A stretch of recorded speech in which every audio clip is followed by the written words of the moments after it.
Good evening, everyone, and welcome to News on the Flip Side. Yes, we've been doing news on the flip side a lot lately. It gets scary when we're not doing essentials because y'all know that's news.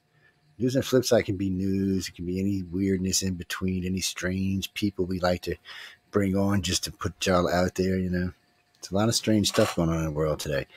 And Bruce, right off the bat, no, we're not talking about that. I promise. Sometimes this week we will address the pants on backwards thing. I promise you we will. just Totally crisscross. It's just you shouldn't even say it. Now I'm not gonna be able to stop laughing. It's just not tonight. It's not for night. Tonight we have John and Emily Goodwin on tonight from Galaxy Press and Writers of the Future and illustrators.of-the-future.com. Oh, I should say never mind. We'll just keep going. Writers-of-the-future.com is where you go to the website, and y'all should be able to go by there in a little while. But John and Emily, I've been knowing them for a while. They really are good people. I do give them a lot of trouble because that's what I get paid to do, is to give them trouble. But who pays you? You. No. Actually, there's someone I can't use the word on the show, but there's someone higher up from your organization that sends me a check and says it's OnlyFans is what it is. It's the damn sexy Joe. It's actually a she. She says, see if you can make you blush. Further south, why don't you finish your introduction? That's right, y'all. Before we get crazy. Anyway, stop. Okay, my brain's going tonight. Let's see. That's what happens when you get up. You stay up till 4. You get up at 6:30. You rip a bunch of computers apart, tear a bunch of software down, post a bunch of archives, and then start rebuilding not one but 2 websites. Yes, people, I'm insane. What can I say? I haven't even had that much coffee yet today. But really, truly, we have John and Emily Goodwin with us tonight. And John and Emily, you really are great people. I love working with them. I love knowing them. They're a lot of fun to talk to. They're a lot of fun to hang out with. When they're working, they're very serious. When they're playing, they're playing. It's a good combination, a good balance there. You really don't find people like this often. And it's not just them. The whole group of everybody over there from Galaxy Press and Author Services is a great group of people. A long time ago, I was giving John trouble about all of this. And he said, well, I'm going to give you access. And basically, it was unfeathered access to everybody. I mean, everybody who worked for both companies, all the judges, all the hosts, all the people. And you know how Joe is. Joe's asking all kind of questions, some of which I'm not going to mention tonight. But I'm asking all kind of questions. You can't do that. You can't do that, Joe. And it turns out to be exactly what it is. So I always encourage people, if you can, submit your stuff to Writers of the Future, Illustrators of the Future. They get a lot of overseas people.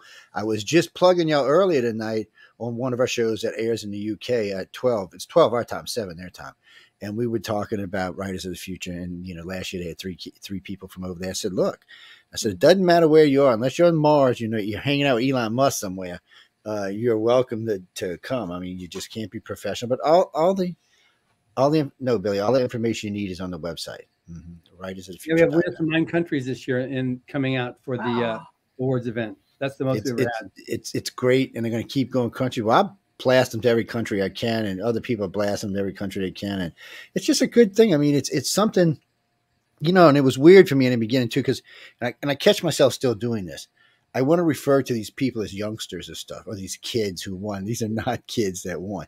Don't get me wrong; there are a few kids that won, but for the most part, they are 30 up. Is what they are really. And let me rephrase that. The writers are 30 up. Some of the illustrators are a little bit younger. Yeah, still. That's right. And it's a different thing. Some people are second careers too. We've got several winners that win, and even illustrators who are in their 60s. Mm-hmm.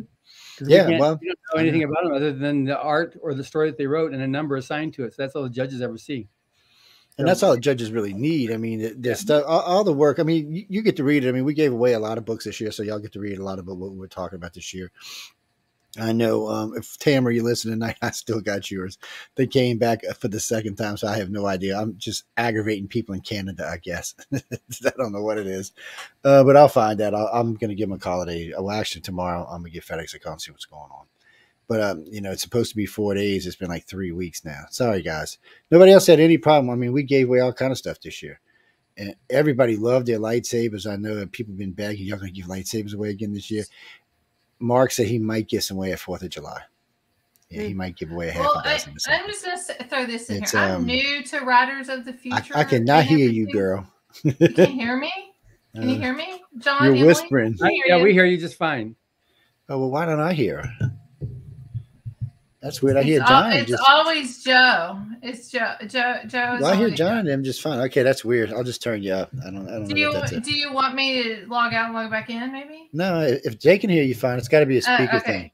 Oh, it is. I think that little piece on my earbuds are going bad. They're getting old. Okay. Well, but you're on. Hopefully, can you hear me okay now? Can you hear me now? Yeah, I hear you just fine. Okay, so I'm new to Riders of the Future. I've spoken with both of you before a couple times, but something big is happening here soon, right? Joe, you travel to go. So what's happening with Riders of the Future coming up? We got two things coming up. First thing is on March 1st, which is part of what we want to talk about tonight. We have the cover reveal. And there we've got Tom Wood, and you've had him, Joe, as a guest before. You actually spent some time with him. Tom is great. I'm not going to say any more than that. I said Tom is great, and I'm not saying any more than that. I'm pleading the fifth if you've heard anything else about Tom. Yeah, but he's an amazing artist. He's got this one huge following called CCP. CCP. It's the Crazy Clown Posse.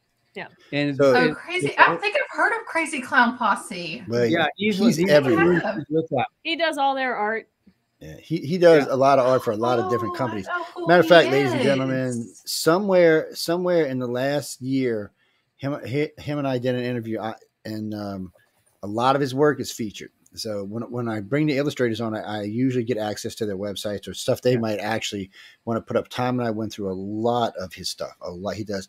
He works for a lot of different companies. If you're an NFL watcher, you'll notice some of the stuff it's going through is actually NFL related. He works with other companies. So you're going to see. I'm not going to get into it, but he's hooked up with a lot of different people. He's an Tom Wood, right? Yeah. Yes, and his wife is one of his models. Do Tom Wood fantasy art? Yes. Yes. Yeah. He usually just comes right after me, but he's probably my he's going to be on March 1st. We were going to have him. He did the cover for there we go. Yeah. ICP. Yeah. Insane Clown Posse. That's what it is. Yeah. Yeah. So he's insane. Insane Clown Posse. That was Insane Clown Posse, right? Yeah, I think it is. Too. Yeah, but I've seen all this stuff before. He's the best-selling poster artist in the United States. And I hate to say it, but that's like his baby stuff. He's got some serious artwork out there. Well, wait until you see on the 1st of March the cover that he did for Writers of the Future Volume 39, which is coming out in May. But we're doing the cover reveal online event, which people can sign up for and join us on Zoom for that. Y'all should check it out, guys. We'll be advertising it ahead of time so y'all won't forget. And so we're going to have, so that's to answer your question, Emily. So we've got that event, and then Kevin Anderson, who you've also had on as a guest, I believe, Joe. And Kevin's is also a blast to talk to. Yeah. He does all the Dune book prequels and sequels. He co-authors with Brian Herbert, who is the son of Frank Herbert, who wrote Dune. So they're both contest judges, as was Frank Herbert. And they both. Oh, hi, Jeremy. And they both worked on the movie, yeah. But Kevin's giving away a free audiobook of one of his famous series, which is Dan Shambles, which is a comedy satirical zombie private investigator. And so he's writing a short story, which he then narrates, and he's giving away a free narrated story to anybody that attends the cover reveal on 1 March. So we have both Tom and Kevin, plus a free audiobook that anybody that attends will be able to receive for attending that cover reveal. It's pretty cool. We're very excited about it. Like I said, Tom is just an amazingly brilliant fantasy artist, and you're going to see us there. So that's what that one is. Then what you're asking about later on, then Joe's going to be flown out to Hollywood. That's what we have. And I'm very well behaved when I'm out there too. Can y'all actually believe that? Yeah, for the most part. For the most part, he is. Yes, for the most part, I am. Every now and then, Emily's bad influence. What can I say? I love Emily. That's we bond. Actually, to be totally honest, guys, if I'm there, sometimes you'll see Emily like the first 3 days, and after that, she's like ghost girl. I'm not kidding you. She works so hard. She does work hard. She's nonstop. I mean, it's not on purpose. It's not on purpose. She's working. Oh, she's working. You know what? Off. She's just. And I love watching her run around. Oh, speaking of that, where is it? It's in my phone. I found a picture of you the other day. You're like in zip mode. Oh, it's a good one, but yours just like in zip mode. I mean, it's almost, the picture's almost blurry, like you're moving so fast. I'll pull it up. I stumbled across it by accident. I was looking for something else, and I was like, and when the hell did I take this? I hate that because I take so many pictures every now and then. I just run across something I had forgotten about, I haven't seen, or I just recently posted some more of y'all up on the website the other day. Oh, but we're So the event is going to be on April 28th this year. That's the big awards gala. So the big, about April 21st, all the winners for the contest here. There's 12 writers, 12 illustrators. We fly them all into Hollywood. They do a week-long workshop with the judges, who are all the best-selling authors and top award-winning illustrators. And they do a week-long workshop with them. And at the end of the week, there's a big awards gala event at gorgeous Taglian Complex here in Hollywood. And they all get to go on stage. It's a big, black tie event and red carpet, media. They all get to, get interviews, and they go in and they go on stage, and super nice event. And that's all streamed live. So if anybody wants to see that, it's at writersofthefuture.com on 28 April. And if you sign up for the Writers of the Future newsletter, you'll get alerts ahead of time when the event is happening. Yes. And it'll be being double streamed, maybe triple streamed. I know last year it was double streamed for sure, because they're streaming it from the center and we're streaming it from the stream from the center. And this year it's going to be streamed on Roku, which is something different. I think this is the first time around for it. So it'll get double television coverage. Yeah. I just signed up. Jen, I thought about the website too, by the way. I want to know. I want to see this stuff. Yeah. You lucky the good ones like everybody, because I would have charged y'all. Your website's really nice too, by the way. Can I share their website? Can I share screen go ahead. Their website? Yeah. We post it up all the time. Feel free. Okay, yeah. It's really nice website. They're getting their own page and a new website, so. Yeah. Right, writer. You have all the judges, the contest. That's Echo Churnick. She's the coordinating judge for the illustrator contest. And then let's skip on over here. This is Kevin Anderson. He's that's going to be at the cover reveal on the 1st. Then we have, this is really nice. It's L. Ron Hubbard, Writers of the Future.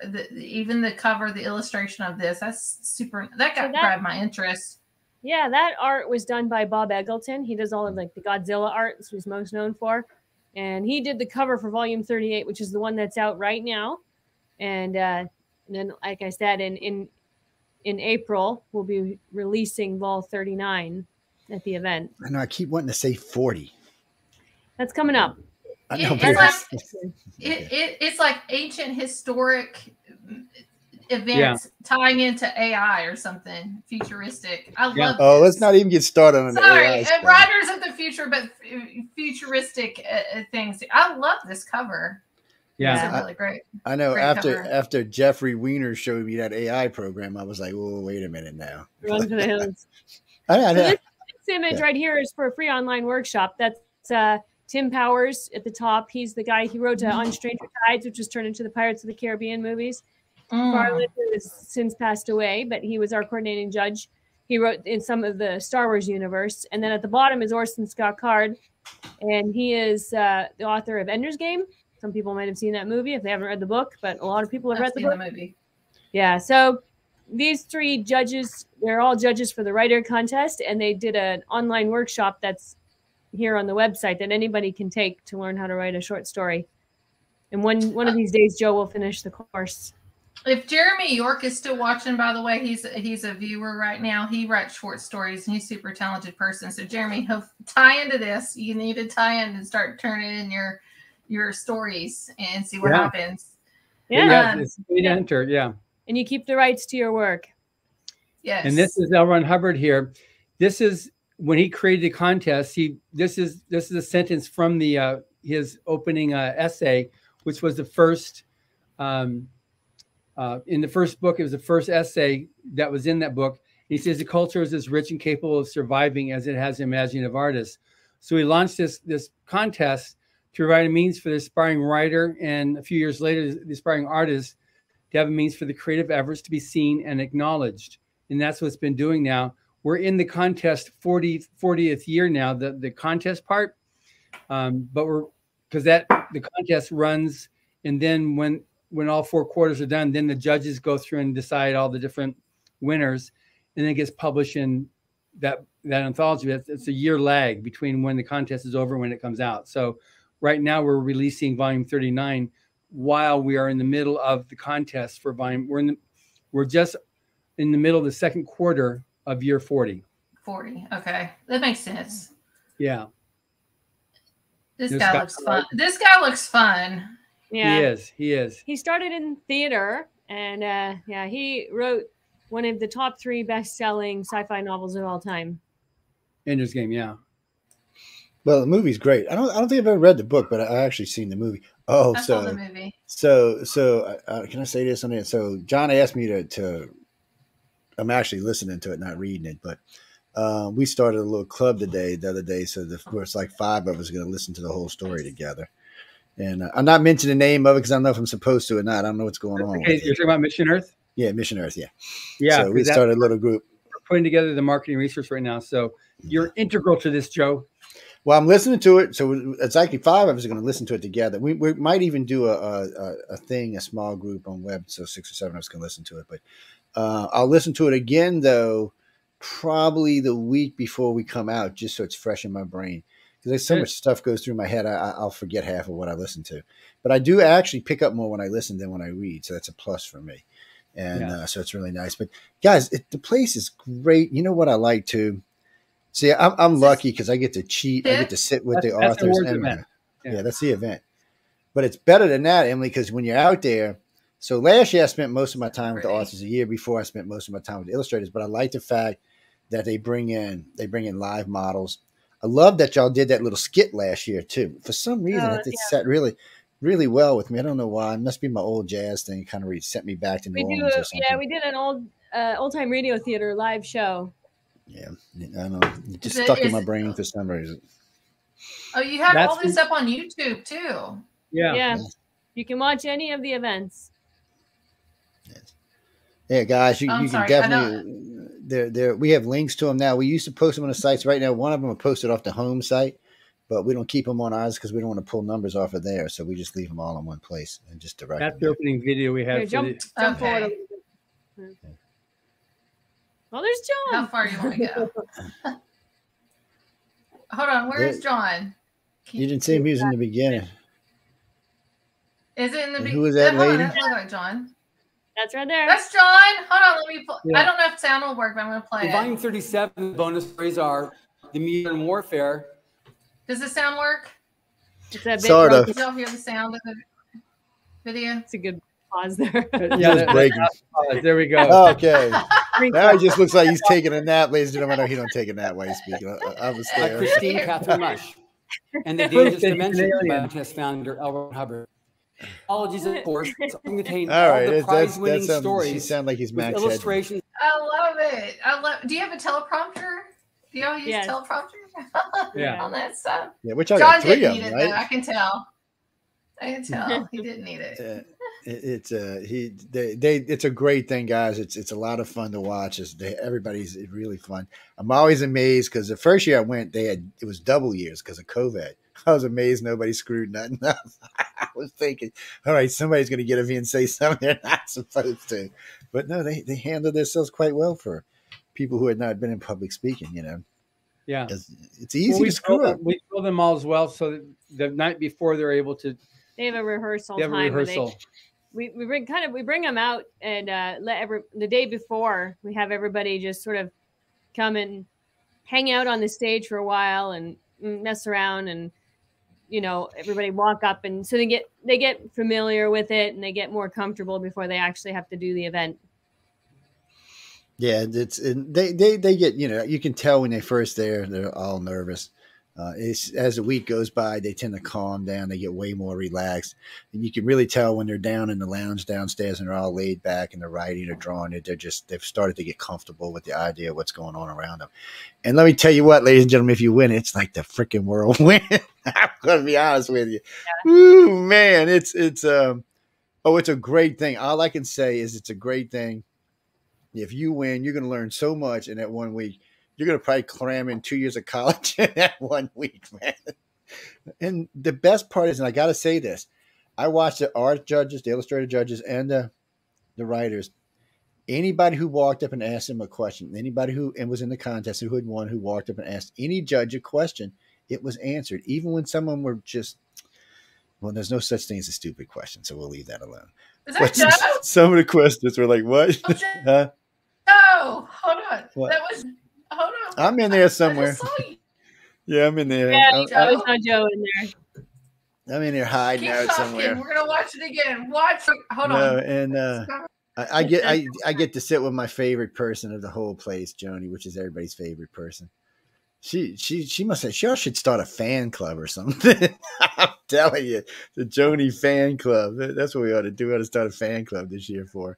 That's one hardworking woman, man. Lord, I get dizzy watching. Between you and her, I get dizzy just watching what the hell's going on. Replay this little section.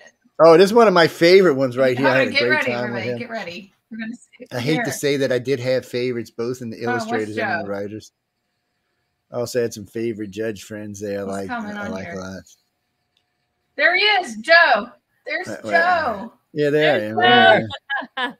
I'm in there. Last year's pictures were better than this year, but still. It's but it's a great. The whole setup is fabulous. People, if you win, little delayed on my end. I'm sorry. Yeah, but if you win, it is truly the Hollywood event. It's just like any Hollywood event you watch. Because somebody asked me this year, I was actually speaking at Mississippi State, and somebody asked me, "Oh, it's just some cheesy thing." I said, "No, it's a gala like any other gala you would say." And then, like your kid, I said, "Oh no, it's big, it's packed. There's Hollywood people, and there's military." I said, "You name it, there are people everywhere." And I said, "And there's a lot of just everybody." It was really good people. Of course, I like to harass the press. Both years I harassed the press, but I got some really good pictures of them too. Some of the ones when they're sneaking in on the side and stuff. It was really good. But I know two people who are submitting this year to y'all. I read one of the stories. I'm like, okay, maybe you should like go take the course like I told you in the first place. And I think my son's going to try writing something this year. He was talking about. So I said yes. Jeremy that's on here, he's one of my dear friends. Jeremy, he is a testimony and a half too, and things. He says, I'm definitely going to look into this. He's super creative and thinks outside the box too. So I'm highly interested. I've seen stories. I have 7 stories complete, currently 3 novels and 2. He writes a lot. Nice. And I'm working on, plus a lyrical book. This is something I really need to look into. Well, like go to the website and see what the rules are. Mm-hmm. I'll tell everybody. Do it, Jeremy. Do it. I sent you. So I don't. That's okay. That was the other funny thing. I'm at Mississippi State. We're doing an election. This guy had like all these little manuscripts. He said, "Will you take them?" I said, "No, you got to send them to Writers of the Future." I said, "Don't give them to me. They'll never get there, man." I said, "Send them to them." And so I gave them the websites. And they're like, it's interesting to see down here. People are getting back into literacy. Thank God. Because I live in one of the most illiterate states in the union. I mean, it's just ridiculous. I mean, but it's nice to see it. And what got me is when we went by the elementary school, I had a case of each. No, I had a half a case of the 3 years each. And so I was just going to give them like 3. They were gone before I could get them out of the freaking back of my car. Nice. They were going. So the teacher's like, "Okay, we got to write on here where they're going. Y'all like just taking them home with you." So that's between you and the teacher, man. I'm not getting involved in it. So the assistant principal is who it was. It was really nice, and it's just nice to see people get in there. Now I get people writing to me, "Can you get me Fear?" I said, "You can go to the website and buy it." Yeah. I said, "Here's the website." I said, "Look, we can only give away so much stuff. People got to stay in business now." What it was is I forgot where they went. There was 2 audios and 1 book went out. And then for some reason, it was some people up in somewhere in by the Great Lakes somewhere. But anyway, it was in Illinois, and they wrote me back, and they were like, "Oh man, can you send us a bunch more?" I'm like, "No." I said, "You got to win them." I said, "It's like, come on." And I said, well, yeah, it's right there. They wanted my books, and I said, "Well, you can go to galaxypress.com." I said, "They're not even expensive, and you can buy them there." And they're like, "Really? You can't give us any?" I'm like, "No, I'm out."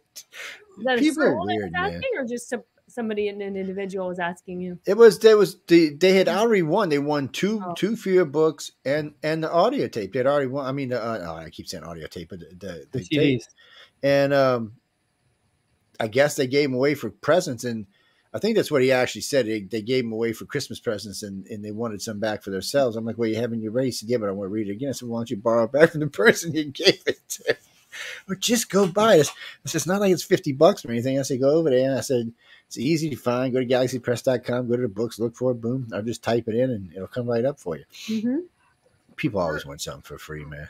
Real quick, too, with Writers of the Future, because I'm working on a book report and things with my son this week. He's in middle school. There's no age limit, per se. No, anybody can enter. And that's one of the beautiful things about the contest is that there's no, you sign up with an email and you send your story in.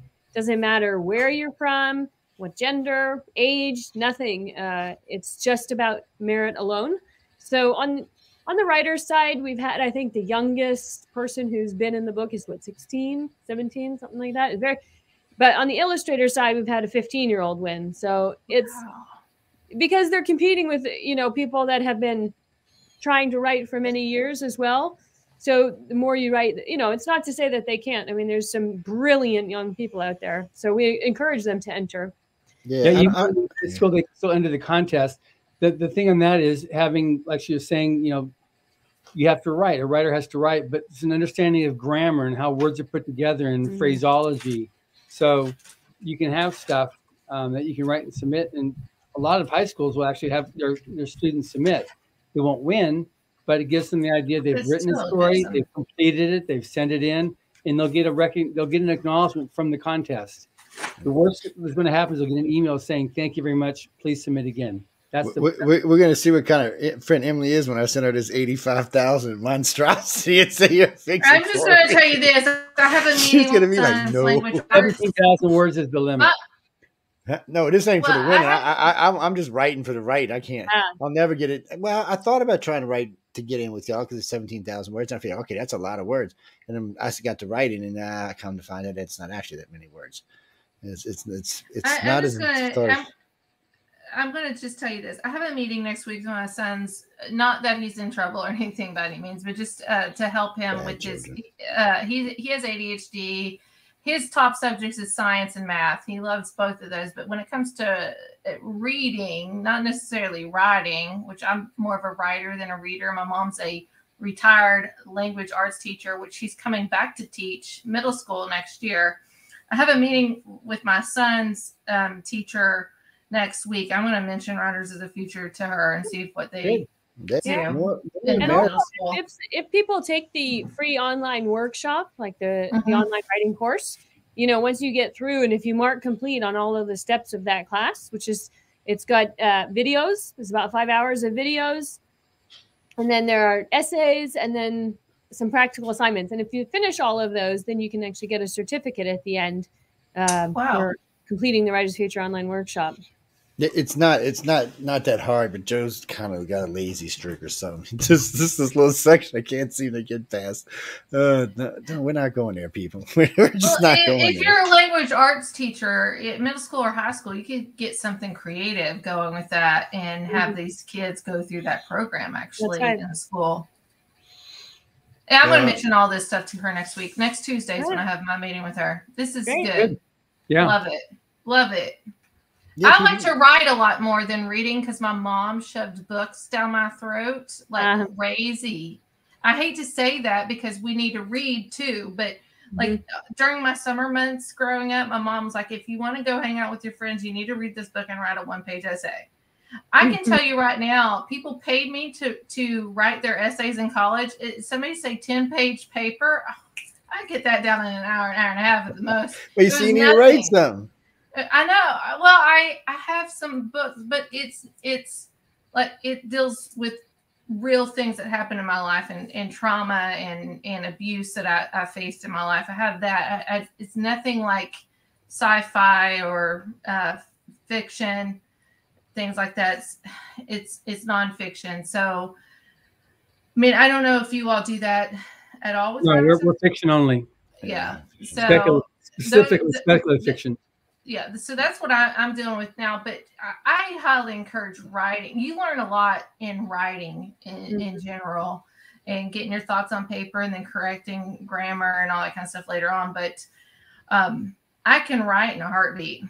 You want to give me something? You know what? College people, I'm probably going to be writing for my in college and all his friends. Everybody's going to be paying me again to write. Just but writing kids' essays. Christopher, what? Oh no, for me, I list them when people ask me. I list them as PG-13 is how I list them. Mm-hmm. Well, because it can be serious or it can be serious anything, but there's boundaries is the best way I can say. I would tell you to go over to the website. I could sit here all night, and John and I could go over the boundaries and Emily and I, but there's no reason to. It's all laid out on the website. Now, to get back to your question, Denise.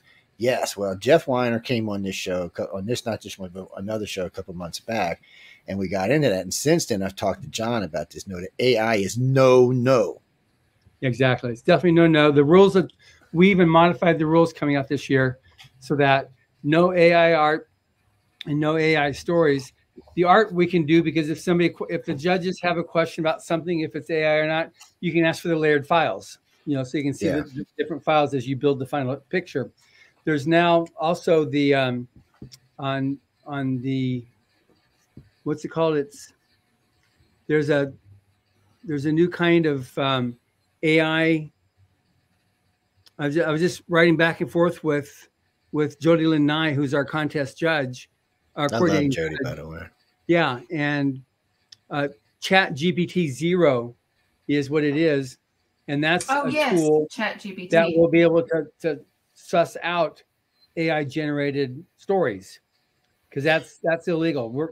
These contests are for people. Yeah, because I was freaking amazed when Jeff was doing them. I'm like, wait, what? He said, oh yeah, watch. I'm gonna put these 10 words in here, and I'm like, get the hell out of here. And then it made a comic book. I'm like, come on. So I'm already gripey bitchy about imagination is where I'm saying, because there's so many remakes. Now we're gonna have AI. I said, no, this is just irritating me. I can already tell this is gonna irritate me. Well, I mean, it's one of them things that it takes away. The more creativity away we take away from humans, the lazier we're going to become, and the less we're not going to want to strive for the things we need to do. And I don't want to see that because there's so many great artists, great illustrators, great writers, and I have so much fun with these writers. I'm telling y'all guys, if you win, you're going to learn. I mean, I learned so much about writing; it was ridiculous. And I'm not a writer; didn't have an interest in it other than the contest and what was going on and working press. I'm telling you, I'm serious. Right now, I'm at 21,500 words because I'll be down there with him. I'll probably put out another 10,000 while I'm there. No, it's jibber jabber. So it's got to be put together correctly.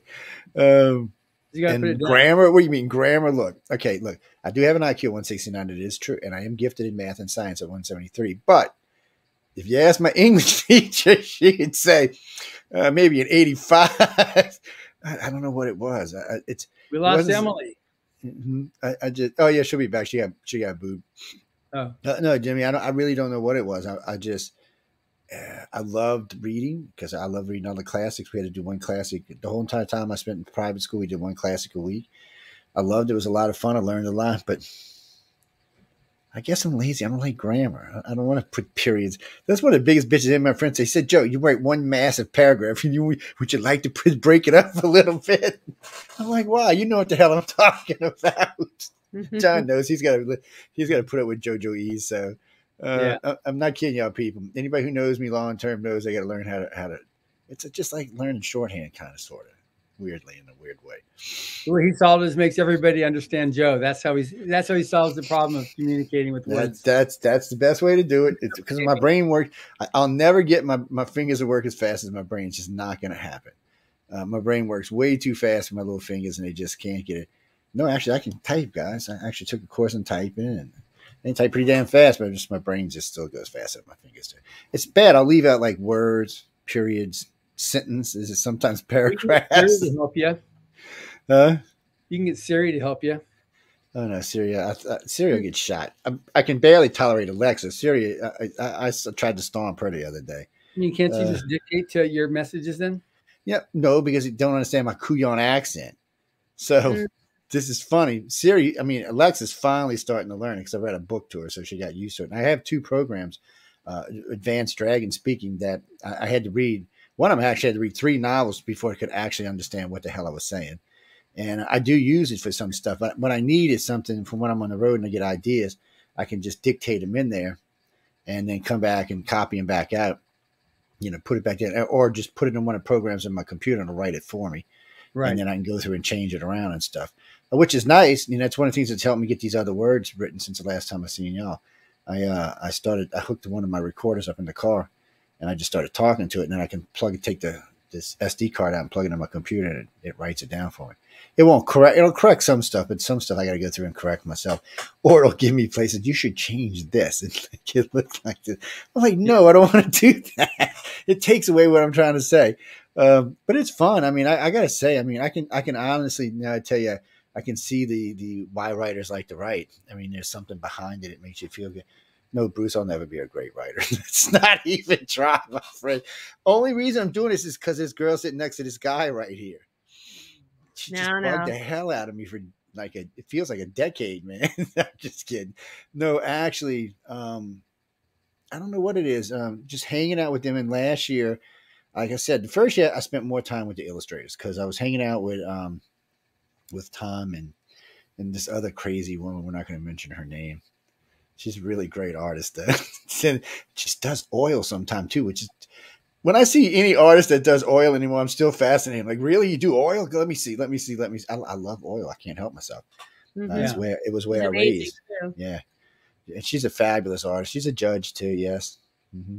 Is our old man a judge, or is Lazarus a judge? Yeah. Okay. Yeah. Both Lazarus and Echo are judges. Yeah. And Lazarus had been trying to write since he was a kid. He was discouraged heavily by his parents, so he went into art. So he became very much involved with the whole art world. He became a judge, and then he started entering the Writers of the Future contest under his name, Lazarus Black, and then he ended up winning. Mm-hmm. He had several honorable mentions and finally got to winning after several years. And then that was last year when he came out to the workshop. He attended the Writers Workshop, and he just said, "Okay, honey, you've got the illustrators workshop to deliver. I'm not going to do that. I'm taking the writers workshop," because normally he co-teaches the illustrators workshop with her. But he's so enamored with both contests, but now having one. But we've probably got a half a dozen over the years of people who have won both the writer contest and the illustrator contest. Well, no, Denise, that's what I was saying. I spent the first year, because they had dual winners, I spent a lot of time with the illustrators for some reason. That was a bad influence on me. Between her and Tom, they are definitely bad influences on me. Are you sure it wasn't the other way around? No, I'm innocent in all of this. No. I'm innocent. No, Chris, y'all can blame on me, but I'm innocent with the other two. No, guys, that's what I'm saying. They're really good people. They will talk to anybody. I watch these guys. They're trying to eat. They're trying to do something. They're talking to someone else. And they never one time got angry at anybody butting into a conversation or asking something. And after a while, everybody kind of worked their way around to how you should approach somebody. But not once. I'd have been like, "Did you not see me talking? Can you wait a minute?" See, they're not like that. Everybody's really polite, really nice. It scares me sometimes. But I mean, when you have that much creativity in one space, it's a serious rush, just a full-time rush, that whole week-long workshop and awards event. And there's like 2 groups of people here, and everybody is just fat. I'm not even talking about the illustrators, right? I'm talking about the people working it, and everybody's fabulous. I mean, everybody just works their hinds off. Doesn't matter who you're with. I mean, I didn't even know Arthur Services existed, and then I'm sitting there talking to somebody year before last, and I'm like, what the hell is Arthur Services? You got to explain. So then I learned about them, but it's everybody's great. It's all I can tell you. You're going to be treated, if you win, you're going to be treated really good. I mean, they're really well. They're going to really take good care of you. I'm not going to say they're not going to work you. Like we've been doing it. That was something that was created by L. Ron Hubbard in 1983. And just for those that don't know, and this is also for you, Emily, he created after, have you ever heard the book called Battlefield Earth? Uh-huh. Yeah, so he wrote that book there. Heard of that. Yeah, he's celebrated 50 years as a writer when he wrote that book. And it's 425,000 words. He wrote it in 8 months. And it was a couple months on the New York Times bestseller list, did really well internationally. The following year, then he launched the Illustrators of the Future contest. And it's been going now, we're in our 40th year. But what's amazing about it, it was just a continuation of what he'd been doing already in his earlier life. In the 30s and 40s, he had written several essays published in like Writer's Digest and other publishers' magazines back in the day, because it was well before internet and all that type of stuff. He then, when he was on an expedition for the Explorers Club, flying one of the Explorers Club's flags, he was in Ketchikan, Alaska.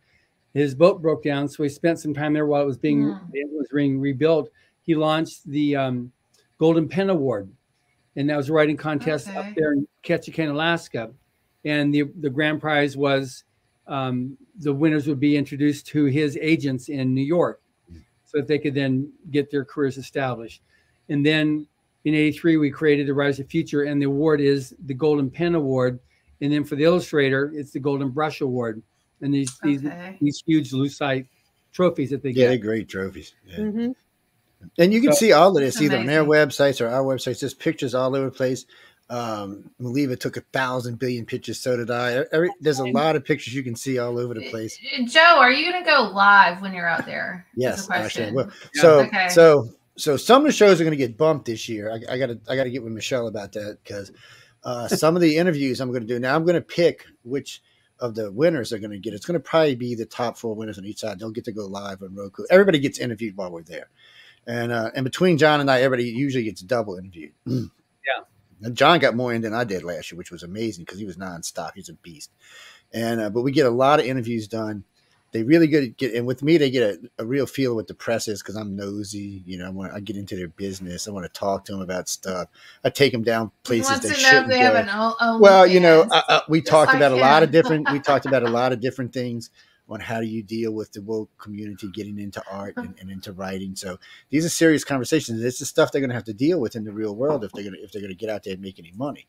So, and it also tells them how to get rid of a nosy guy. You know, we talk about all of that, but we get some really good interviews. Get rid of nosy Joe. Well, you know, you gotta know how to deal with the media, especially if you get something big going, because you know, media will be on you like white on rice, man. It'd just be sad. It can be really a dangerous thing, but they all do well. You know, some we do downstairs, some we do in the room, some we do it where it just depends what's going on with what. The judges I usually catch afterwards. Some I'll catch while I'm there, but usually I'll catch them afterwards. We'll set up interviews for after that, because they're pretty busy. They stay pretty damn busy. I'll catch a couple of them and sit them down for 10 or 15 minutes, but then the more involved interviews I want to do later on.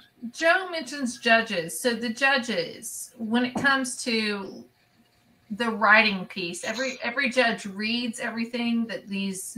So how's this happen? So we get a lot of entries. Like we don't say the number, but it's a lot of entries, and it goes by quarter. So every quarter of the year, there's a chunk of entries that come in, and they go through like first readers. So the first reader will basically differentiate, like read the first page or so, and say like, okay, so this person. First impressions mean a lot, everybody. Yeah, so but also that in the first page. That's true, but the first reader is mostly looking for things like, okay, is this an actual story that's sci-fi and fantasy, because that's the contest is a speculative. It has to have a speculative fiction element. Is it full of typos on the first page and so forth? So that, they'll see, does it flow properly? Can the person even write? If it's really bad, it'll just get put aside, and then there's like a coordinating judge, which is Jody Lenine. She'll go through, and once it's narrowed down to like the top stories for the quarter, then those stories get sent off to the other judges, who will then vote on those other ones that are like the top ones for the quarter. Now, for the ones that don't make it, I know you get a ton of submissions, so I'm not thinking that this is possible or anything, but the ones that don't make it, do you all critique it and like tell the person? There are some critiques that get done from the judge. It's not all of them, because there's just too many, but they will receive an acknowledgement back from the contest, something saying, okay, we got your story, this one didn't place, but feel free to submit again, and here's some points some that things that you might want to work on. That might help you to get a better placing next time.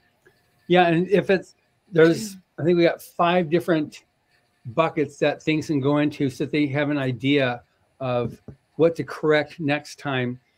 We encourage everybody to take the online writing workshop, because from that point when Emily put that course together, when it was launched, the number of honorable mentions just skyrocketed because the quality of stories came up a lot. Oh, wow. It makes such a difference on the ability to write and tell a story.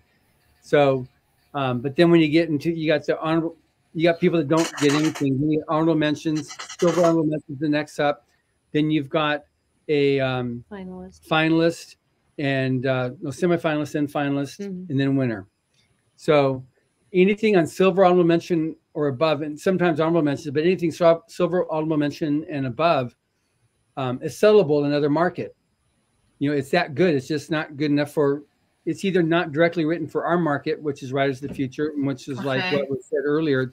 It will allow dark fantasy, but it can't be gratuitous horror, gratuitous violence, gratuitous sex. There's no sex on the page, no F words. We can have people getting killed because we have military fiction will sometimes make it in there. But again, it's not gratuitous violence. Okay. So that's what makes the difference. And the easiest way to describe it is get a copy of the book and read it. That's what I'd say. What are they looking for? We'll read the book and see. Body anthology. Yeah, and we'll recommend that people, if they're a writer, read it twice. Read it the first time just to enjoy it and get the thrill of reading it. Then read it a second time to find out how they do that, how they introduce the characters, how do they create that suspense, how do they do these different things. I would buy the last 2 years, to be honest with you. I didn't mean to cut you off, John, but I'd buy the last 2 years because reading them myself, and I'm not a writer, there's distinctively a lot of different styles as you go through these 2 books. And it will give you a much better understanding of what may get you, what can help you to win. You can see how they actually won when you read the story. There's several that in there that I still remember even today after reading them. With all this crap that gets pumped in my head every day, there's still several stories in there that stay fresh in my brain. So it tells you whoever wrote these stories did a really good job doing it. You know what? Have you ever thought about this? Like somebody that wins these awards, like do a behind the scenes of how they started to the end. We've done something like that. Yeah. Okay. Yeah, we've done like documentary type things where it follows like maybe the winners for that year. But yeah, we haven't. The main thing I do is the podcast, which has been really helpful on this. Okay. I'll interview the winners, and that's what Joe was saying. I was doing interviews up until midnight every day almost, trying to get everybody in there. Like, what was their journey? When did they start writing or doing their art? And then what did the contest mean to them, and what's their future going to be? But I definitely do that. And the same thing with the judges. Or like hands-on from their point of view, actually at home, like getting that email, like, oh, I was denied this year. Like, how many times were these people denied? This? And like, what did they do to edit, make it better? Did they use the same story? Yeah, the podcasts go through that. And we've got one winner who's been a guest on your show multiple times, Joe. Preston Dennett. He entered 47 times before winning. Wow. And his is a very emotional story. And he spoke at the live event. By the way, this is Liquid. What's his name? What's his name again? Preston Dennett. Yes. Dennett. He's been all over the network many times. Yeah. Now, when they say 47 times, they're not saying 47 years. You can submit 4 times a year. But before this award ceremony and stuff, Joe, I want to talk to Preston. Yeah, Preston comes on all the time. Invite him on the show. I want to talk to Preston. But awesome. Now, most of the people I was talking to 14, 15, 16, 17 times. I did meet a few first timers, not so much very rare. But that wasn't even so much amongst the writers. That was more amongst the illustrators, to be honest with you. There's a difference, people, when I'm out there, because it's weird for me because the illustrators are different than writers are. One's an invert, one's an expert. It's just different. And when you're talking to them, you have to lead with different ways because, they think differently. It's funny to me. And it's really weird because with the illustrators, the youngins 15 minutes. You're lucky if you can get 15 minutes out of the winners, maybe 25. You really got to really sit down and think about your questions because it's hard to pull anything out of them. You really got to be prepared, which it's easy for me, but in general, it's kind of hard. Even for me, it was kind of hard to get more than 30 minutes out of them. Now, the writers, on the other hand, Jesus, I was lucky if I get an hour and a half to get them to shut up, which was great. But now, by saying that, when you get to the judges, it flip-flops. The judge illustrators were talkative and the other judge wasn't. Strange, wasn't it? I have questions about illustrators. How do these illustrators know what to turn in? Do they get stories and then have the ability to illustrate that story? So first, the illustrator will send in 3 pieces of art. So you go to the website, you sign up, you send in 3 pieces of art. Those get judged. And then once you win the contest, then we will pair you up with a writer. So an illustrator will get assigned a story. This is fun. That's so fun. I would be an illustrator. I'm artistic. This is fun. Okay, go ahead. Yeah, and that's actually one of the coolest parts of the week when it's called the big reveal. And the writers have not seen the art that goes with their story. The illustrator was sent the story. They did an illustration for the story, and then we print it up big on easels and put it in a room. And then the illustrators are kind of on the back wall. And then the writers all come in and they look around and then they find the piece of art that goes with their story. And it's usually very clear because it's like, it's very emotional though, people. Very emotional. Sure, I would be super emotional. A lot of crying going on. I would cry. If they're crying, I'm crying. Don't get me wrong now. When I say very emotional, it's in a good way, not in a bad way, but it is very emotional. People just see it. Is all of this live too? Everybody sees this. That part is not live. It's live in the fact that you're there together. Can you all do it live? Because I would love to see that part. That would be fantastic. That's Mr. Damn Sexy. Yeah, that's Joe, Damn Sexy Joe. Only on OnlyFans. Oh, that's still on here? I thought they took that off of you. That's his OnlyFans. I'm not even the one that put that. Joe, you thought you took it off? I didn't know that was still on it. I didn't put my own on there. I didn't put my own bug on there. I assumed you had to put your own bug on. No, that's somebody else did that. But anyway, it was just harassing me. It's no people. John and Emily, I'm going to have you on my show too eventually. What the Frick Live? I don't know if guys on. I don't know if it'd be responsible to broadcast the emotional. They're very, very emotional. I would feel like I was get permission or something. I know, but I would feel like I was cheapening it. I really would. It's not my decision anyway. I can't physically be there. I cry over awards. I cry over the Olympics. I can't imagine seeing a writer work so hard, an illustrator work so hard, put these pieces together, and they reveal it. This needs to be a reality TV show in many aspects. Now, for me to show some of the art, do I click on present? Yeah. Is that what I do here, Joe? Yeah. Present. So slide. I have no slides. You're right. So I go present and then share screen. You can share screen, or you can whichever way. There's lots of ways to share on there. Yeah, I think it's share screen if you want to share your screen. If it's up on like one of your tabs on the internet, share screen. Donna. Okay. No, and here you got a blank screen. No, they're both Emily's. That's why you're getting. Okay, Emily's giving me the finger here, so I'm going to stop. Finger, no. Emily's sweet. She would never do anything like that. Whatever's underneath. Even though I've learned some stuff about her recently. The camera. I was going to show you some of the art that gets submitted by some of our winners this year, so you can see what kind of art they submitted. I'll tell you what, we can email them to Joe and then. Yeah, y'all can do that. Wait, let me see. Before you get up, and Joe can download it. Let me see if I can get my email open up over here today. I had to go to the other computer. This should be a reality TV show in some aspects. Like there's no reality TV shows. I think people would feel funny about. I mean, not the viewers, I don't know. But the people involved. I would love it. I would love it where we see the beginning of these things and it all comes together. Then you see the other side of the illustrator all comes together, and then you two reveal it, and that would be awesome. And it just all comes together. I gotta say, it's powerfully emotional. I mean, these people. It is emotional. You have a piece of writing you've worked really hard at, and you put this through, and then somebody's artistic, and they put all their art and effort into that. This is two like hearts coming together. One of the guys told me, He said he was crying. I said, it's okay for guys to cry. It's not 1900. It's 2019. It's okay, man. It's not a big deal. Because he was trying to look away. It's like, you're all right. Everybody, it's emotional. And there's people, everybody's taking pictures. Everybody. We have so many shows and contests over singing. Writing and art is something, they have had some art shows, but they never had any, not that I can recall, you all might know, but any reality TV show or contest that deals with writing. No. Oh, no, James. They got the picture diva there. And not the diva. That's not what I call her. Damn, what I call her? Damn, I got to remember. I got a good name if I'm leaving that. I would be pitching some of this stuff, you all. There's a blog that goes up daily of all the activities and what's happening daily. So that's something anybody can follow, is the daily blog at writersofthefuture.com. And it shows tons of photos of what's happening during the day.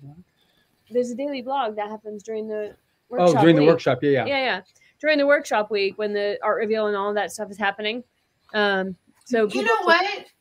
I'm sorry to interrupt, but I get so excited about this stuff. Like, there could be a story behind the writers, behind the illustrators, and then on this reality TV show, I'm writing it all in my head. When you're at the awards, and it all comes together, and then it promotes Writer of the Future Awards. Like, they would be after a paycheck. I would definitely be all about this because it's emotional on both ends, both sides of the story, both sides of the spectrum. I would love it. The idea needs to be pitched somewhere, somehow, some way. Yes, it's funny because at the live event they do call it the American Oscars. Either the Oscars for writers or American Idol for writers and illustrators. It is American Idol. Well, it's a great thing, guys. It's a great. What's that? We need to see it more, and this needs to be on a reality show. Like, it needs to be like, what's that, Masked Singer and all those other shows that they have, the Voice and all this. The writer, that's another voice. It's another voice, and then you have somebody artistically drawing that voice out and matching it together. Oh, it would be beautiful. I love it. Yeah. Okay, good. I'd watch it. I'll watch it. No, I used to sell you tickets. Get the hell out of here. It doesn't work that way. Sorry. Go to Marco's like, can you have me selling tickets outside? They're asking you about your OnlyFans. Yeah, they're weird. They're weirdos. That's my messenger, man. And that messenger ain't never going away. I do miss Pal Talk though, because Pal Talk I could actually transfer them over, or I could put them in audio through my audio, which was kind of cool. Messengers, yeah. I'm just glad they follow me. I'm glad. They started on Yahoo, then they went to Fire Talk, then they went to Pal Talk. Now they're Messenger. I'm happy. As long as they're there, I'm good to go.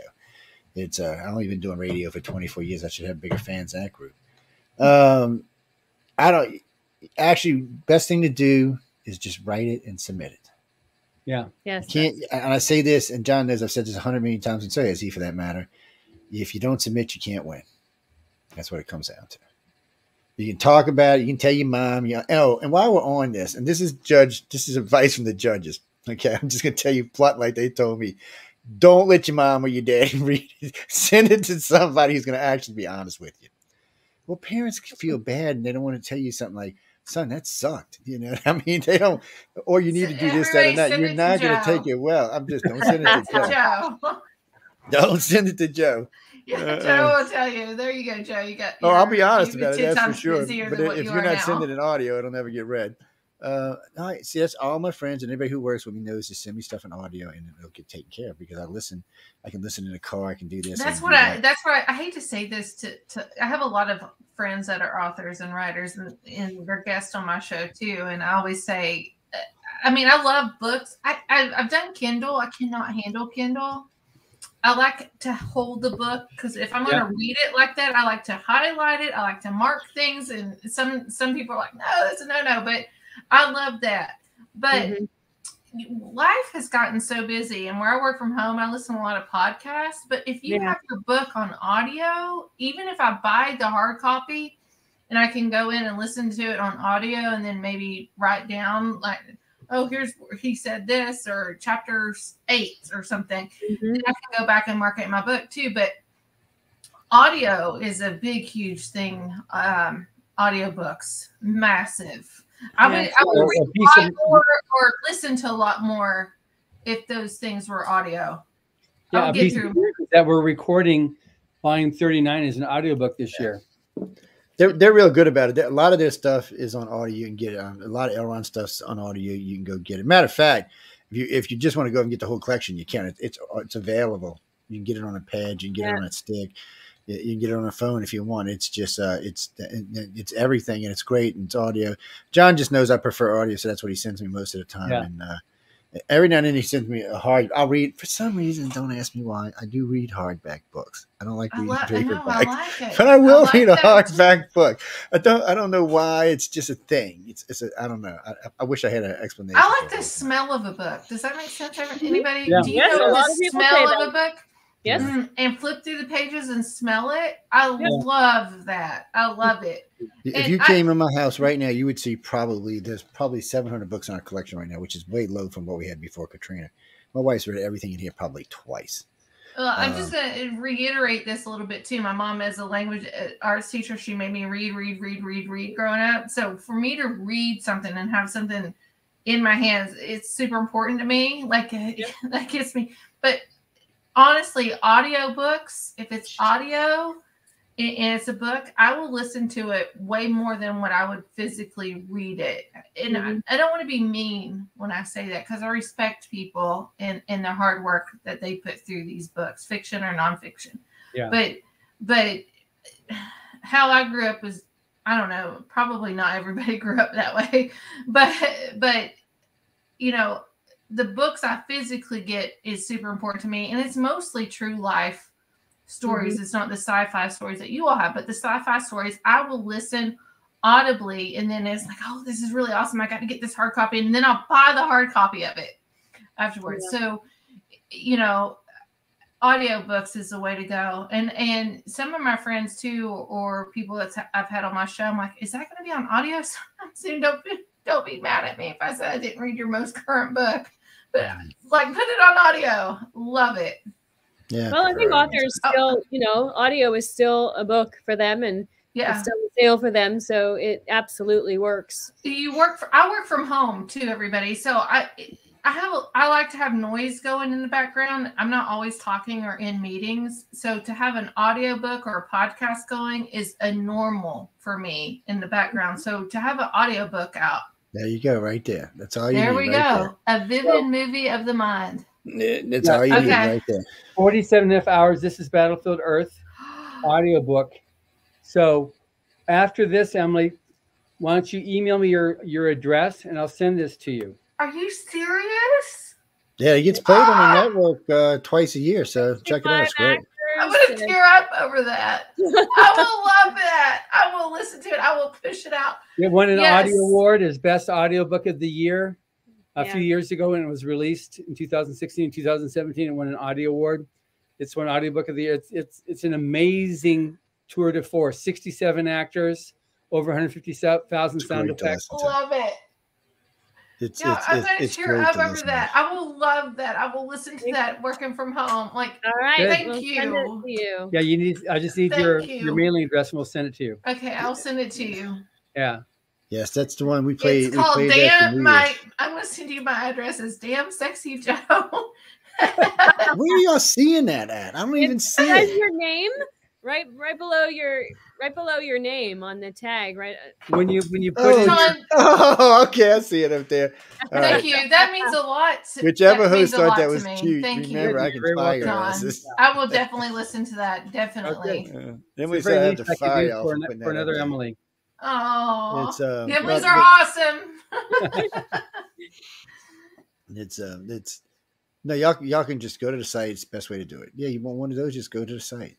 Yeah, we do play it. We play it twice a year. We play it the week of the 4th of July, and we play it for New Year's. This year, it actually played the week before Christmas and the week after Christmas, along with 2 other things. And of course, we always play Orson Welles' War of the Worlds as well. So, and by the way, Dune. Because I think that came out like 1985, 84, something, right? Yeah, I was a baby. Before all the bullshit Dunes came in. I think I saw Dune when I was like 10 or 11, 12 years old. You know? Which version? It's had multiple versions. Oh gosh. Blue Eyes. That was the first one. That was the first one. Yeah. Okay. I think that's why I still have a crush on guys. If they have blue eyes, if I'm on my dating apps, they have blue eyes, and go to the right now. I blame all things on Dune. I was thinking Dune was my childhood crush, and he was There's some good-looking people in. He was in the series Sex and the City. What was his name? McLaughlin or something? What was his last name? What was his name? I'm going to look this. Don't ask me. Yeah, I'll pull it up. All I remember is Patrick Stewart. Dune, 1980s. Patrick Stewart was definitely in Dune, you moron. Cast. Be mean to y'all. Hold on. Cast. He says one of my most favorite lines in the whole damn movie. Was it Kyle MacLachlan? Yes, Kyle MacLachlan. He had the blue eyes. Oh my goodness. Oh my God. But this is what I mean. There you go. Now we can see him. He's distinguished now, but he was in Sex and the City too. And oh my gosh, yeah, he was my first. Oh, he was my first crush. Hold on, let me look up Kyle MacLachlan Dune, and y'all are going to agree with me right now. MacLachlan Dune images. Well, here we go. Here we go. This is him. He was my first crush, and I swear, I think that's why I like guys with blue eyes. Oh, love him. He was my first crush. He really There you go. That's it. It's the blue eyes. He was my first crush. I swear to you all.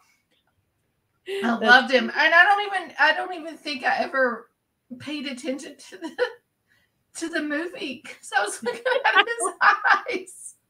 And I was a young kid. I was 10, 12, middle school, probably my son's age, looking at this. But the new Dune came out, and I bought that. It was on HBO. It happened during COVID, I think. I got it on HBO, and I love the new Dune, but it will never replace.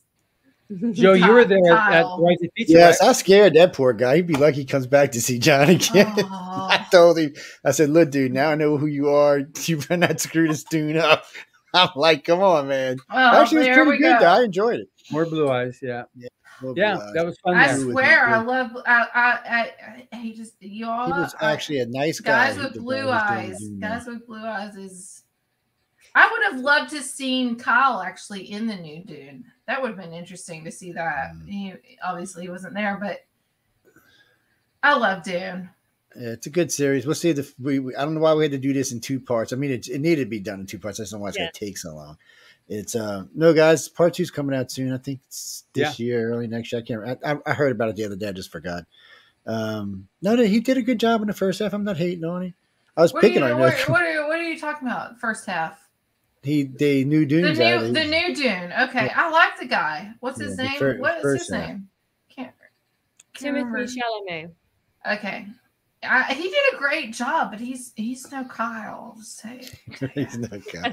Look, the problem with Dune is the original Dune is always going to be the best. I need to make a T-shirt. He's no Kyle or something. Yes, the original will always be there. That's one of the ones that doesn't matter how many times you remake it. It's just not the same. It's even the Z-Gens prefer the old one over any of the others, which amazes me. I don't know. I don't know. I liked the Dune though. It's good. No, it's good. It's good. I enjoyed it. It was a lot of fun. I wouldn't tell people not to watch it. I'm encouraged. I'm waiting for part 2 to come out. They shouldn't watch the Dune from the 80s. But Emily's going to be in this one. She plays the Dune girl. 2? Yeah, she plays the girl. The girl, the girl with the blue eyes. No, the Emily down here. She's the girlfriend. In the movie, everybody's got the blue eyes. I don't know what they do to make them have it, but everybody's got them. No, serious, Dune. She's the girlfriend in Dune too. Yeah. No, I'm not. You know what? I think I should get blue content. I think I could. Look at she's blushing. I'm telling you, she's man. Look, mother. His mother. Oh, come on now. She's fishing for compliments now. We can't go there now. She's like 14. You know what, Emily? If you dress up as the mother, I will dress up as Kyle for Halloween next year. Oh my God! I'll be the baby, Emily, and you'll be the mother. Emily was just carded last week. That was the best. She was just carded last week when we went to a restaurant. I was like, oh shit! I wish somebody card me. I'm like, yeah, I give him money. I see what's the money. Oh man! I was like, look, I go to casinos. They don't card you. Awesome. I love it. Yeah.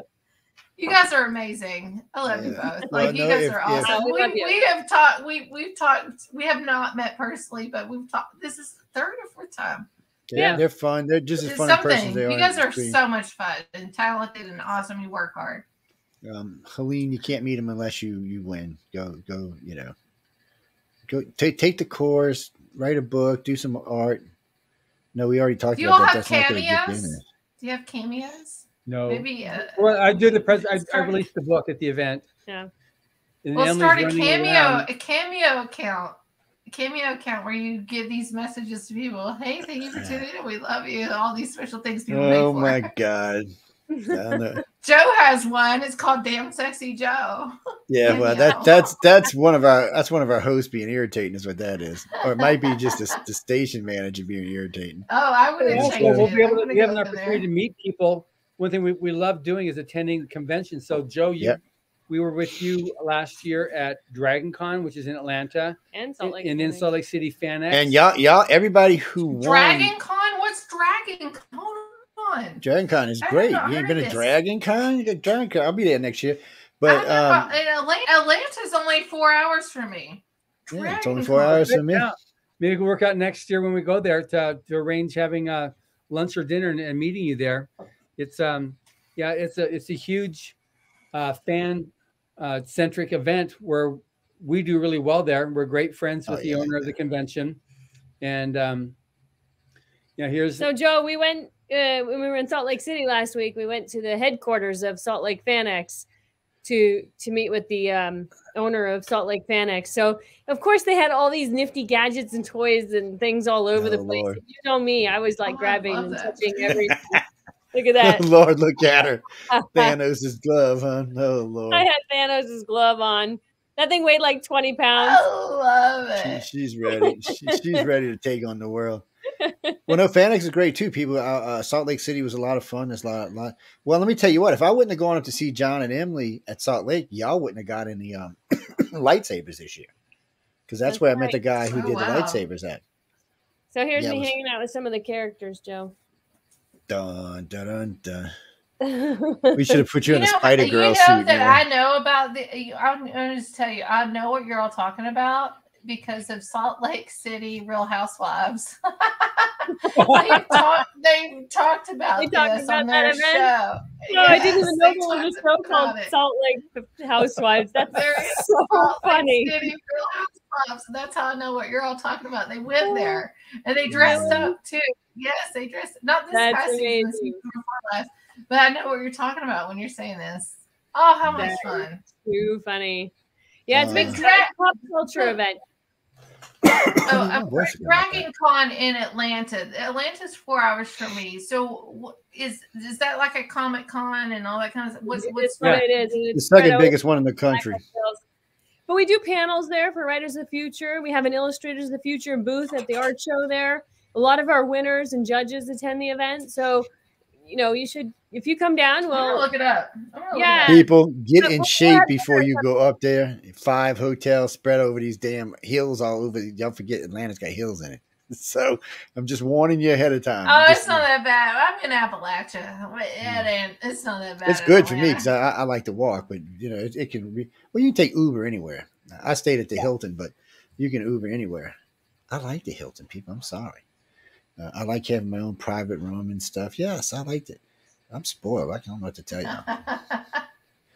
I like to. No, I'm spoiled. When I travel places, I like to get Airbnbs that's possibly haunted.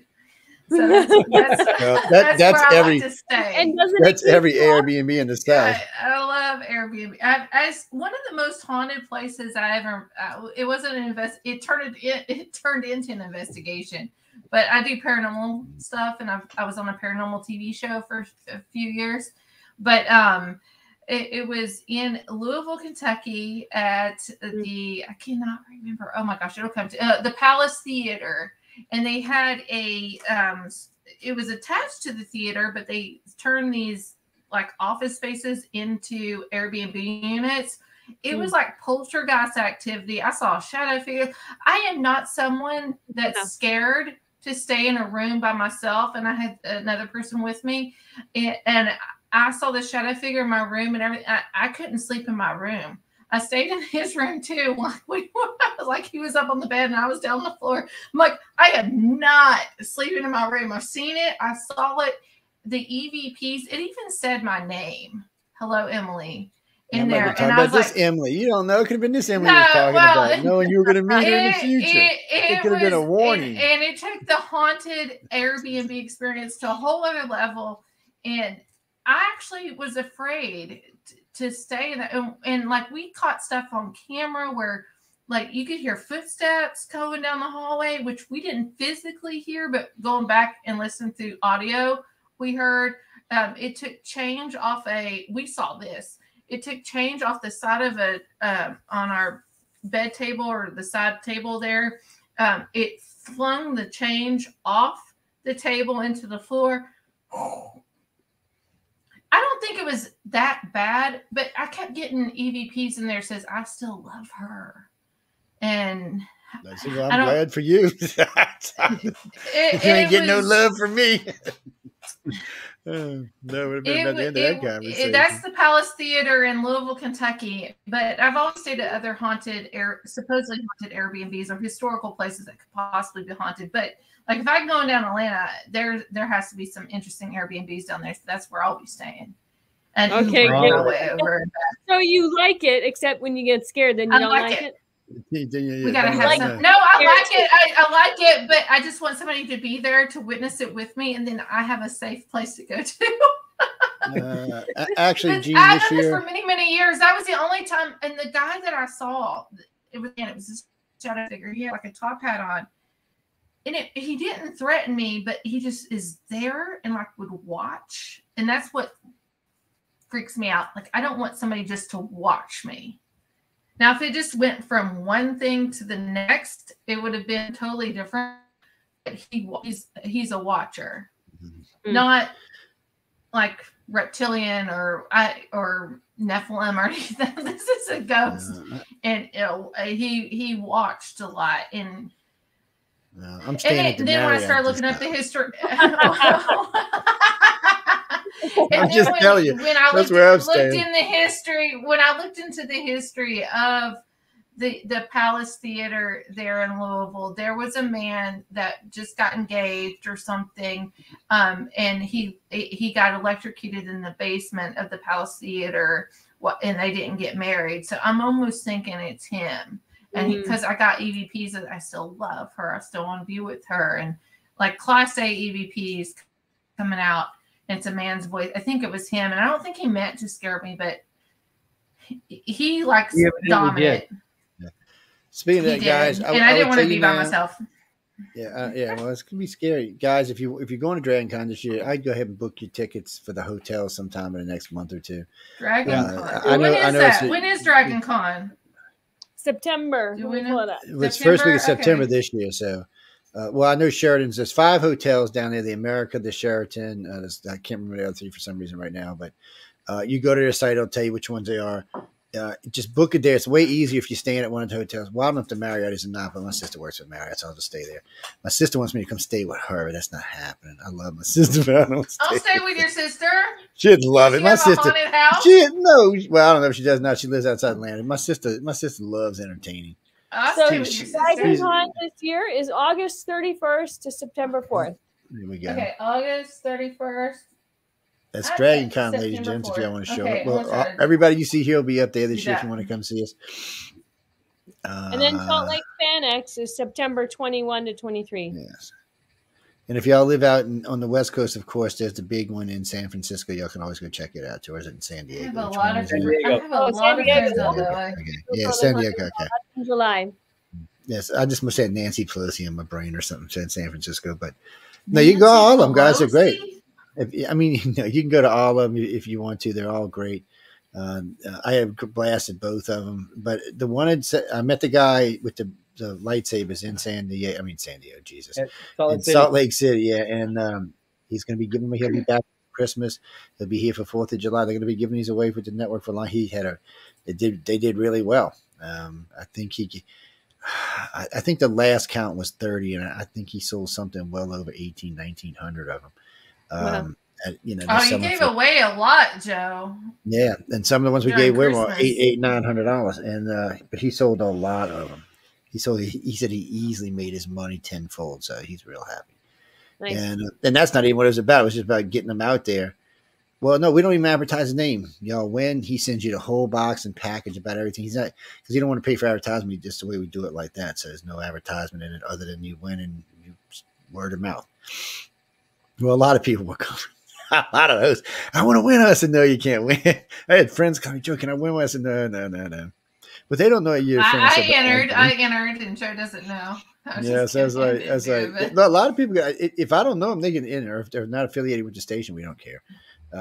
We want everybody to win as much as they can, and everybody loved them. I mean, people were sending me pictures of them lightsabering their kids, their cats, their dogs, waking people up in the middle of the night. Just one lady, she won one of the ones Kyle Ren's won, with the things on the side. She said, yeah, my husband's sleeping. I jump in. She's got a video of the whole damn thing. I'm like, Jesus, woman. But they were having fun with him, so it was really good. They sent a bunch of that stuff over to him. He's got it on his website now, and everybody had a good time with it. And we gave a lot away books courtesy the Galaxy Press and not Borders, the other one. So we gave a lot of books away this year. Everybody was happy. Everybody got books. Everybody got something.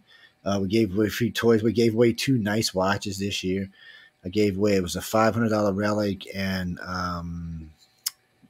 it was a $1,600 Seiko I gave away. So people were really, really happy with that. And then somebody goes, can you give away the one in your wrist? I'm like, no. I said, I said, look, I usually keep a watch a couple of years, and then I semi-retire it, and I get a new one. But no, I like this. And this is a pretty watch, people. It ain't going nowhere. It's hardly even been used, man. Come on. Actually, so real quick, John funny. And Emily. Oh, I'm sorry. Go ahead, Joe. Well, no, it's funny because this is going to be something we're going to be advertising for pretty soon on our company. So, I mean, on the station, there's a company out there that will send you a watch a month. They're not really cheap. They're not really expensive, but they're not really cheap. But they'll send you a watch a month, and you can choose. They'll send you 12 a year. They're really nice. A lot of them are really because I like a different kind of watch. That I like a little heavier watch, but. For a lot of people, they're really nice. And for people who like to have different watches and stuff on their arms, you can get them. They're really great. Well, a lot of people don't wear watches anymore. Mm-hmm. Let me tell you how many times I looked at my watch for time. Or we got Fitbit. Yeah. See, that works too. Fitbit. It's, I just, but some of us still wear, and they look good when you're dressed up. Actually, we're going to give away 2 pocket watches next week. I forgot about that. A customer of mine is sending me. I'd like a pocket watch. That reminds me of family. One of my customers is sending me 3 of them because I told one I wanted one from my vest I wear. So he's going to send me one. He's going to send me 3. Whichever one I don't, the other 2 we're going to give away. So we'll see what they look like when they get here. John, step away for a moment. But Emily, Emily. Oh, pocket watch here. There you go. See, I love a good pocket watch, man. Yeah, pocket watch is class. Yeah, see, there you go. I like I love it. I like a pocket watch too. I like a good pocket watch. It's always good to have. We're getting close to the end, guys. So anybody got questions, you better get them in. It's galaxypress.com. I got one question. I got one question too. Oh, go ahead, Joe. I'm sorry. I was just telling them, if you want to buy something, it's galaxypress.com. You want to turn something in, it's writersofthefuture.com. They're really easy to get to. If you have any problems, you can always email me at iCarCox.net and I'll send them to you again. Or you can re-listen to the archive. So writersofthefuture.com, yes, and galaxypress.com. And we also invite everybody to our cover reveal of Rise of the Future Volume 39. And on that, how can we get them the link to that right now? So if we, how can we get the link to it so that we can, because we have a special, I'll send you the link right now. Is it a special link? Well, it's to sign up. We'll have it also probably on Facebook, but it's going to, the event itself, if you sign up on Zoom, which is where you have the event, then it's going to be on the, you can get access to it and actually see it live on the thing. So Emily's forwarding you. Okay. That's it. That's the one. So we're going to forward it to you, Joe, so we can then share it. Come here, thing. At the link. While you're doing that, I'm just going to confirm this with you all since Atlanta is so close to me. Will you all be there the whole 5 days or 3 days this is going on, the Dragon Con. They're there the whole time. Yeah, they're there. Okay. It's fun for me to watch. I'm gonna put this on my schedule. I want to see if I can come to that. The only reason I wouldn't be able to come to that is my ex-husband is super sick, which is my son's father, and then that's it. If something happens with him, I won't be able to come, but I should be able to come if anything happens. Yeah, he's doing good. We'll get the link posted, and then I'll and if not the whole thing, I'm like a day or two or something. I would love to meet you all. I would be so excited. I would be so forget John. I'd be like, Emily. Oh Lord, she don't need him to get in trouble with. I'll be your assistant, Emily. Like whatever you need me to do, I'll be there for you. You better be careful. We'll just walk in every room and say Emily's here. Yes, Sarah might get a little jealous now. I'll be your assistant in Atlanta. Like, you did not ask me or hire me to do that or anything like that. I'll just be there. I'm volunteering hours. You got to meet the rest of the gang. They're a blast. Oh, I'm sure. Yeah. I'm sure. I love creative Sarah's people. like the whirlwind herself. People who think outside the boxes. I'm a weirdo. So I'm a Pisces. This girl's I'm a like weirdo. 5 foot nothing, and she's definitely like a terror. Who? Sarah. Oh. So you got the link now, Joe. Do I? Where's it at? Where'd y'all Email. send it? iCard. Email. Okay, let me grab my email. Okay. Let me see. Click. All right, email. You must be running slow. Y'all ain't moved since I got in here. Had Vizzo in there and stuff. Okay, there it says. Forward link. Oh, wait. Maybe we can do this a different way.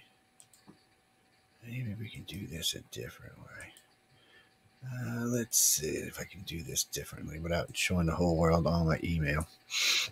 Can you just post it in the chat and post it on Facebook? Oh yeah, I can post it in chat. It'll go in chat right now, which will go out to all those. But I want to. Yeah, because everybody's invited. It's gonna be a lot of fun, and it's anybody that attends will get a free Dan Shambles, a Kevin Anderson audiobook. You'll get that free just for attending. Let's see. That ain't it. That ain't what we want. John, so to get my audiobook, so can I email you? What's your email address? Okay, what's your email, if you don't mind? So you and the rest of the world here. So it's J Goodwin. Or I can do. Can I do it off the website? No, but Joe can get it right after. Okay, I don't want the world to know. Because you guys get enough. A lot of the world already knows, but yes, because enough people know what damn emails as they are. Let's see. I will message Joe to remind him to give me your email, and I'll send you an email because I would love. Thank you for doing that. Thank you. I would love that. Definitely. Sure. Are you on? Can I messenger you? Yeah, I think so. I think I don't know if we're friends or not on there. I sent. Listen, everybody. By the way, here we go. Yes. Okay, good. So I'm messaging. I'm very political on my personal page, but that's not how I am on these shows. So just ignore that stuff, everybody. I probably need to calm down a little bit in some ways, but I'm a Pisces. I can't hold in. I am a libertarian. I'm a libertarian. I'll tell you that. Okay, good. Okay. Well, I'm registered independent. Well, they won't let me pull it up. They won't let us register independent in Kentucky. We have to. A lot of places you can't. Yeah, a lot of places you actually can't do it. I'm registered Republican in Kentucky, but I'm truly libertarian. I do not want the government to be involved. They won't let them into. They won't let them do it in Texas either. Mm-hmm. Jason was bitching about it the other day. He said, "I don't understand why I can't be a libertarian." I mean, I was like, "Hey, don't hate on me, man." Mm-mm. I said, "I ain't got nothing to do with that." I said, "Down here, they don't care what you are as long as you vote." I mean, you don't have to label yourself, actually, but I want my vote to count, and I think they take that into consideration with the numbers and stuff. I'm voting for Emily. I've already made up my mind. Emily's are the best. You might be voting for me one day, I'll tell you that. Okay, let's see. Well, I can't run for anything because I'm not a U.S. citizen. You can run for anything. The only thing you can't run for is president. She's a Canuck. But the only thing you can't run for is president. Yeah, president. You can't do that. But you can run for everything else. Ted Cruz is trying, and he's in Canada. And we can always lie and say one of your parents were American. Kenya. If you're in Kenya, that would be good. What the hell? Canadians might as well be Americans anyway. Did you figure it out? Oh, there we go. Yeah. So there's the invite there on that Joe just posted on News on the Flip Side, and Joe Montaldo, UFO. Yeah, came up on all those. Yes. Good, all those. So let me pull it up. I wanted to let it. Usually, it'll let me. I guess it just don't want to do it on open my email. Oh, here I can just. Usually, I can just pull it up on the browser. We copy and paste that sucker and register. Right. Guys, anybody who is not can't get it, or we're having a problem, always write to me. I can always send it to y'all. For some reason, maybe I'll put it on. Let's put it on Google. Maybe it'll work better. And hit enter right quick. I don't think I can copy and paste it. Hold on. Well, usually it lets me pull Google up, no problem. So I'm kind of wondering why it's not even letting me pull up what's on the screen. Copy and paste it and share the screen. Okay, there we go. Share screen, Zoom meeting, share. Did it come up? Yeah, there it is. Oh, well, you still can't see the damn. But you can't see the damn. Oh, that's okay. That's okay. But this gives a description. It gives what you need to register to put in. This is good. This is fun. But I wanted them to see the link. Maybe I can stick it in down one of these email things down here. No, hold on. Wait, I can just. I don't know where your banner is here. That's going across. It won't let me see the banner up here. Let me pull the whole thing down if I can do it like that. Oh, newfangled technologies! I swear. Let's see if it'll let me do it like this. The likeliness of somebody writing down that link is pretty low. So you're gonna have to copy paste it from somewhere. It's pretty long. Yeah, that's what I was thinking. I was hoping I could get it up here so they could just come stop it on the screen and blow it up and look at it. Because I do that on my phone all the time. I'll just open up the link and look at it like that. Here we go. But for some reason, it won't let me do it. Let me get out of here. Remove. It's a very long. It's a very long link. Mm-hmm. Yeah, that's a Zoom link. Yeah. Zoom. So if for some reason you don't have it, guys, I'm gonna keep it so y'all can get it, and I'll put it on. I'll be working on the website tomorrow, so I'll post it up on the website tomorrow, so y'all can just go right to the website and get it, and it'll make it a lot easier on y'all. And then hopefully you can make it as well, Emily and Joe, to the event as well. I'm gonna try it. But I always like coming, so I always think it's a lot of fun as long as you got me working on air. No, okay, guys. So while I'm there, we're gonna be doing a lot of interviews. I can guarantee you, at least once I'll grab John and Emily and put them on Roku in a 35-minute, 45-minute interview. And I want to keep many more than that because they're both working their asses off while they're there. Some days are busier than others, but regardless, there's always something going on. And I usually catch up with John at breakfast. I'll see him at breakfast. I might see him at lunch, maybe not. See him around dinner. Just we'll run into each other, talk about what we're doing, keep pace, so we're not crisscrossing each other and go.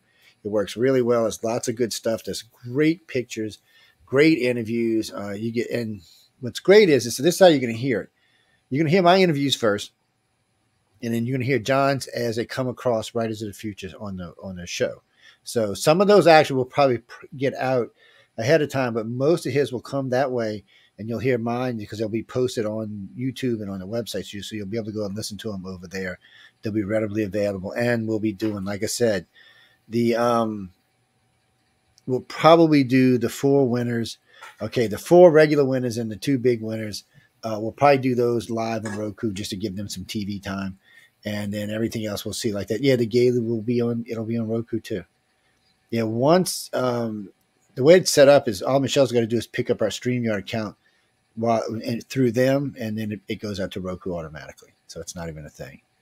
Yeah, it's real easy. So whatever this is seeing, that's what it'll be seeing. So there'll be lots of places you'll be able to watch it. Is there going to be some behind the scenes stuff? Because that's what I want to see. I'll send you some behind the scenes. Yeah, there'll be some behind the scenes stuff. Just nothing you're going to see live. That's all. Joe, send me out there. I'm asking Joe. Oh no, they make me sit with my girlfriend. She don't let me do anything. She's tough, man. I don't mess with her. She's like, Joe, sit down. Behind the scenes. She's like, Joe, sit down. I'm like, yes, ma'am. Joni's tough. I'm just telling y'all ahead of time, people. Well, what you all are putting together off your website and the images and all the stuff we shared earlier in the show tonight, it's magnificent. It's beautiful. I love it. I absolutely love it. And we need to hear more of that over here on the East Coast. Yeah. It should, maybe something of the future should be West Coast versus East Coast. Oh my God. It's global, so it's the whole world. They go. It is global. It's truly global. I know, but maybe we should do something over here, like in New York or Atlanta or. I've been pushing Miami. Let's go to Miami. I've been pushing this pretty hard. I'm hoping to see like half and half in the next 4 or 5 years. I love freaking Miami. Miami's magnificent. I love Miami. Miami's nice. I lived down there for a while. Go to Miami. Can you? I like the Keys better than Miami, to be honest. Though I found the Keys better than Miami, but I like keep before though, we got to go here in a minute. But before we didn't even talk about this. Okay. We have 7 shows up for podcast awards this year, people. Yes. Okay. John and I are going to win. All right. I'm just telling you. If not, I'm coming to your damn house. That's all there is to this. I don't care. You ever see that thing on YouTube where they put the thing that crawls over your face? I will have a gray come to your damn house. Yes. You will scream like a little baby. If the gray don't work, I'll call my friend in hell and say, "Can you give me a demon? Can I borrow a demon for a couple of weeks? We're going to put you all in." But no, I'm serious. So I know John's up. This show is going to, the Central's not going to be up this year. It's going to be this show. It's going to be UFO on the cover, Writers of the Future, The Outer Realm, Chasing Prophecy, and there's 2 other shows that are going up. Now, what 2 shows are, I don't know yet. We'll find out in the next day or 2. So, we plan on winning. No, we get runner-up every year. Bite that, okay? Look, don't make me get started on this. It's too late for me to get into this. I'm not a good loser. I'm just telling you, I'm not. I'm like a little baby, and my wife got to put up with me when I lose. And she's like, please. She's like, oh my God, send this somebody. She wants me to go on vacation if we lose. That's why don't you go on vacation for a little while? You got things you got to go do, don't you? Don't you have some thing you got to go speak at? It's rough the way she treats me. What can I say? But it's the podcast awards. So 5 million people are going to vote. All the shows that got nominated last year made it to. All but one show made it to round 2. This is our 3rd. Yeah, this is our 3rd year. I think it's John's 4th year. We want to get in here. We want to win. We want bragging rights. We won the last 3 years.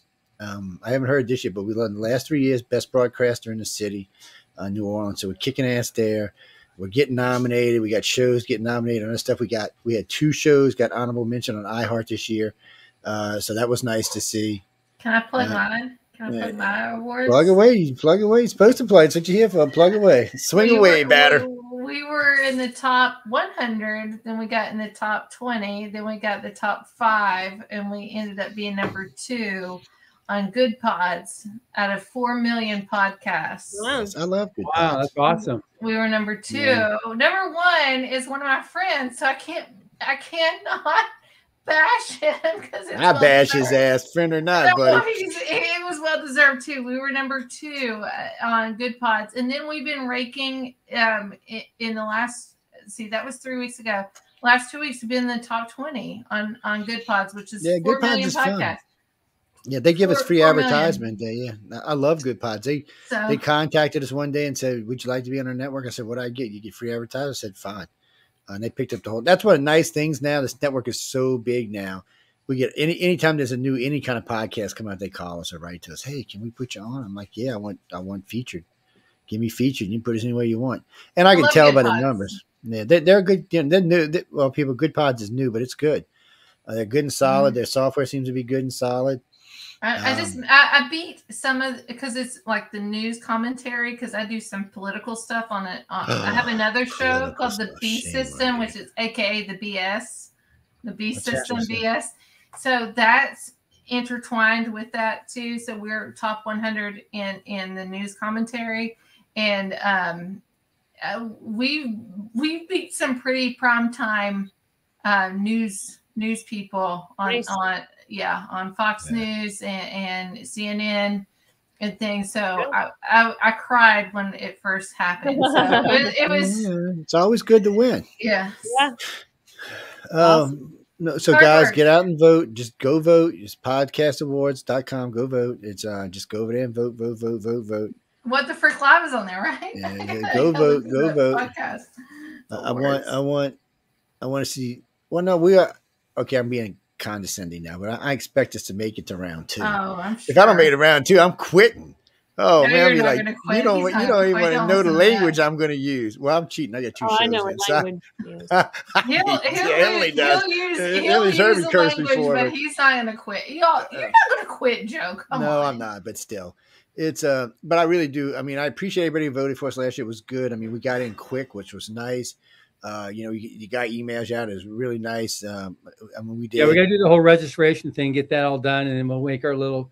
I'll get the copy from you and everybody else, so we can make our little videos. Emily records the VO for it. That we make the teasers to get people to remind them. And it will be mandatory advertisement on every show on the network. So I know I got a lot of hosts to be bitching, but that's just how it works. No, and I told them, I said, if y'all win, you get to get in there. If you don't, I can't help it. Whatever you need me to advertise on my show, send it to me. Okay, great. Jack, you can go ahead and submit them. You can submit them. Yeah, they'll let you submit. They send out to some and they submit to some. And I never did understand how that worked, but they're good people over there. I've talked to the one guy. I don't know who else is over there, but he seems to be a pretty good guy. That one guy. It should be a t-shirt too. That one guy. Well, I mean, if you, I don't know if you're going to win or not. How the hell do I know? All I know is submit, make it look good, and you can win. We have no pull over there, so it's not going to help me to say, yeah, you tell me you know me. It's not going to do you any good. They go legit vote. So this is how it works. There's going to be at least 5 million people voted because that's how many voted last year. So you're going to get at least that many votes.